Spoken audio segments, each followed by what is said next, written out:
Namatay ang isang lalaki sa La Consolacion, Cebu matapos makuryente sa alambreng sampayan. Rumesponde lang daw noon ang biktima matapos maunang makuryente ang kanyang kapitbahay sa parehong sampayan.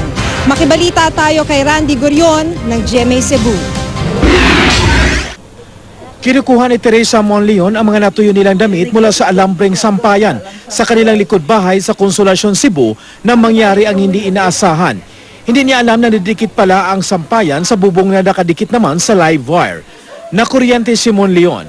Nakita naman siya ng ilang kapitbahay kaya agad siyang sinakluluhan. Nailigtas siya at nadala sa ospital. Kiring. Ba't yan? Kiring yan. Ba't yan? Kitabang sa nila. Isa sa mga napasugod sa lugar ang kapitbahay ni Monleon na si Manny Comendador. Karga pa raw niya noon ang 5 buwang gulang niyang anak. Sa kasamang palad, nadikit din si Comendador sa alambreng may kuryente. Nabitawan pa niya ang kanyang anak. Pero si Comendador hindi na nakawala mula sa pagkakakuryente. Sabod man siya sa napamay isa kahalayan ingon ani. Nasabda niya. Gingi na ako, kalit raman siya kahagsa. Nangita og kuan didto kanang sakyanan para sa katong usaba.